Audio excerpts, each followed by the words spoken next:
Donc là, moi, j'ai mon arbre de transmission là qui tournait vraiment très difficilement. En fait, j'ai une courroie cassée. J'ai eu un roulement qui a cassé aussi dans l'arbre moteur que j'ai remplacé. Voilà l'arbre moteur, hein. Il y avait un roulement ici. Du coup, je l'ai enlevé en tapant un peu comme une mule dessus. Ça on trouve des choses sur internet assez facilement. Et par contre, ici, j'ai rien trouvé, donc je vais vous montrer comment j'ai fait. Ici, j'avais un. Et je pense que c'est pour ça que la courroie a cassé et que ça a cassé le roulement aussi. Donc voilà, et c'est comment est-ce que j'ai enlevé cette partie-là et comment c'est fait. Du coup, en fait, ça tournait vraiment très difficilement, c'était coincé, c'était bridé, même sans courroie. Du coup, dessous, voilà, du coup, je l'ai réparé. Mais du coup, c'était très difficile. Alors, en dessous, bon, du coup, normalement, il y a le petit capuchon là. Tac, il y a les vis, il y a l'écrou, donc du coup, on enlève, il y a la vis, on enlève la vis, on enlève la vis. Ok, ça, le petit capuchon, on l'enlève avec un petit coup de tournevis, clac, clac, clac, sans trop le déformer, parce que c'est ça qui fait le joint, en fait, anti-poussière des roulements qu'il y a derrière. Ok. Bon là normalement ça sort plus, ça sortait plus, et en fait du coup c'est là où c'était très difficile. Donc j'ai nettoyé le roulement, j'ai essayé 2-3 trucs mais ça marchait pas. Et en fait pour le faire sortir, du coup j'ai posé ma tondeuse sur un truc à plat comme ça, avec un truc dessous là. Et il y a un truc quand même, alors je sais pas trop si ça a fait de l'effet, mais j'ai chauffé vraiment avec un briquet, hein, ce que j'avais, j'ai essayé, parce que j'ai trouvé ça quand même. Je sais pas si le roulement, je sais pas trop ce que ça a fait, si ça a joué ou pas. Toujours, parce que du coup j'avais d'abord essayé de taper en fait vraiment sur l'arbre comme un bourrin. Tapez pas sur l'arbre, hein, tapez d'abord sur la vis. Que dès que vous déformez le petit champ de frein qu'il y a sur le contour là pour enlever ou remettre le roulement, c'est compliqué. Donc vous enfoncez la vis à fond et vous tapez sur la vis. Voilà. Du coup on tape dessus. Ensuite on vient mettre n'importe quel tournevis au bout. Normalement il faut que ça ne se repose pas sur le manche, hein, parce que sinon vous tapez sur le manche et vous risquez de déformer. Voilà, vu que c'est déjà à moitié enlevé, c'est bon. Voilà. Et ensuite, voilà ce que ça donne. Donc, vous avez récupéré cette partie-là. Donc voilà comment ça se présente.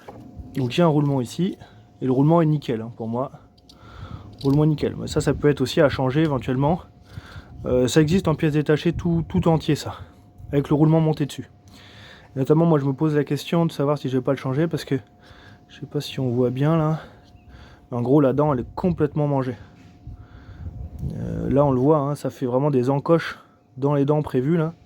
Ça fait vraiment des encoches. Et je pense que c'est très usé quoi. Et d'ailleurs on voit les traces de glissement de la courroie crantée. On voit les traces de glissement ici là. Là encore plus.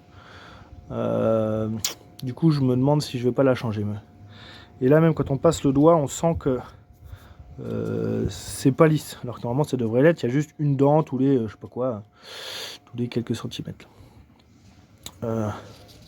Bref, donc ça peut être à changer. Éventuellement. Et moi ce qui bloquait, je vais vous le dire. Bon, je pensais que c'était ce roulement là qui avait à changer. Parce que j'avais essayé avec du dégrippant de ce genre ou n'importe quoi. Et je trouvais qu'il restait vachement grippé. Mais en fait en l'enlevant, de ce côté là. Bon normalement on fait ça mieux qu'avec un tournevis. Enfin bon. Et en fait, bon c'est pas nickel hein. Mais c'est pas ça qui empêchait la rotation. Parce que là on voit que ça tourne bien. C'est un roulement 6002 2RS. Et en fait, ce qui se passait, je me suis dit, bah, qu'est-ce qui bloquait dans la transmission du coup. Et ce qui se passait, c'est que l'arbre ici, là, ici là, en fait il y a le plastique, je sais pas, je pense que ça a un peu fondu, le plastique du milieu là, qui fait l'épaulement de ce roulement là. Ça a fondu. Je pense que ça a tourné tellement vite que ça chauffe et que le plastique a fondu. D'ailleurs, je sais pas si on voit au fond là, mais en fait on voit les écritures du roulement qu'on imprimé dans le plastique. Donc ça veut bien dire que le plastique a chauffé, et de toute façon on voit à l'intérieur, ça va tout cramer. Peut-être que ça manquait de lubrification et peut-être que je vais le changer celui-là. C'est un roulement standard, ça coûte 4-5 €, c'est pas grand chose. Voilà, et en fait ça a tellement fondu qu'à l'intérieur, il y avait donc juste le passage pour l'arbre, normalement. Il y a même pas un millimètre de jeu. Hein. Et ça, le millimètre de jeu, normalement, c'est pour justement empêcher que les saletés qui viendraient de ce côté-là aillent de l'autre côté. Et puis bah, aussi, ça fait l'épaulement de ce roulement-là. Et en fait, ça a fondu, donc en fait, le plastique, il collait à l'arbre de rotation. Et comme ça collait, bah, du coup, ça tournait plus librement. Bon, j'avais pas le diamètre adéquat, hein. Normalement c'est du diamètre 14,5. Et donc du coup j'ai refait un petit coup de perceuse, un petit coup d'alésage pour remettre dedans, mais je pense à un petit coup de papier de verre ou chose comme ça, ça peut très bien marcher aussi. Voilà, juste pour refaire le diamètre de départ, et puis c'est reparti, suivant les roulements, suivant ce qu'on a racheté, suivant ce qu'on fait. On nettoie bien les roulements, on les lubrifie, on remet de la graisse, on remet le roulement à fond.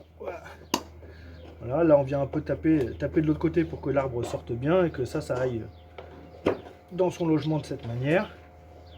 On remet le capuchon, clac, et c'est parti.